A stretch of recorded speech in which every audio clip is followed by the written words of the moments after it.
Alors, ça va bien ici, hein. Moi aussi, je vais bien. Moi aussi, je vais bien. Euh, J'avais une pensée à nous partager aujourd'hui. Comme la fois passée, je le fais, je veux faire. Je pose une question, je veux savoir. Pourquoi est-ce qu'en Afrique, au Congo particulièrement, euh, à Kinshasa,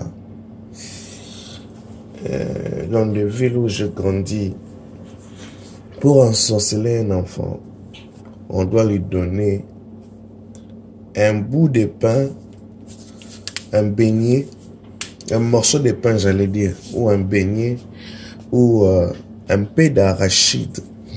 Donc on donne à l'enfant et l'enfant mange. Dès que l'enfant mange, directement la nuit, l'enfant commence à voir et à entendre des choses qu'il n'attendait pas et qu'il ne voyait pas avant qu'il ne mange la nourriture qu'on lui a donnée par un grand-père, une grand-mère ou un enfant de son école.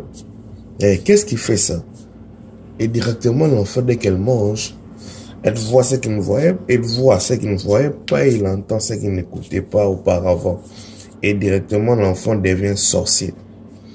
Qu'est-ce qui fait aussi, quand Jésus voulait mourir à la croix et après ressusciter, qu'est-ce qui s'est passé pour que Jésus prenne le pain et le vin, en fait qu'il dise ceci est mon corps et celui-ci est mon sang.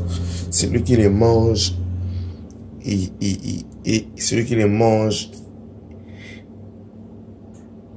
il mange ma chair. Celui qui les boit, il boit mon sang. Et par ces repas, il a l'alliance en moi, avec moi, j'allais dire. Je suis en train de comprendre une chose, que celui qui atteint le ventre a atteint l'esprit. Car il y a des nourritures qui activent les yeux, il y a des nourritures qui activent les oreilles. Dans les bons ou dans les mauvais, parce que le diable imite seulement ce que Dieu fait. Quand Dieu fait quelque chose de bon, le diable imite. Et quand une personne mange, directement il atteint le ventre. Or, je ne sais pas si l'esprit habite au ventre ou pas. Mais c'est que je constate que pourquoi est-ce qu'il faut passer par la nourriture pour atteindre le ventre d'un enfant, afin qu'il commence à voir et à écouter ce qu'il n'écoutait pas auparavant. Donc on peut dire que celui qui atteint le ventre a atteint l'esprit, parce que l'enfant dans le ventre, l'enfant est toujours conçu dans le ventre de la femme. Donc le ventre, on peut dire que l'esprit reste dans le ventre, parce que celui qui atteint le ventre atteint l'esprit. Parce que comment est-ce que vous allez m'expliquer qu'une personne qui mange des beignets et de l'arachide, il commence à voir dans la sorcellerie? Jésus a dit, celui qui mange mon corps, mange et boit mon sang, par ses pains et par ses vins, il sera en alliance avec moi.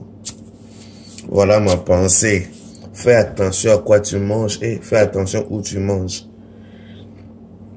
Voilà. Et même si une chose aussi m'est arrivée, m'est revenue, on empoisonne que la nourriture. Quand une personne mange et la nourriture passe et détruit son ventre. Donc attention à la nourriture. C'est une porte d'entrée.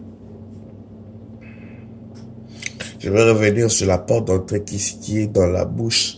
Et je vais parler de notre porte d'entrée qui est quelque part dans le corps aussi. Bonne journée.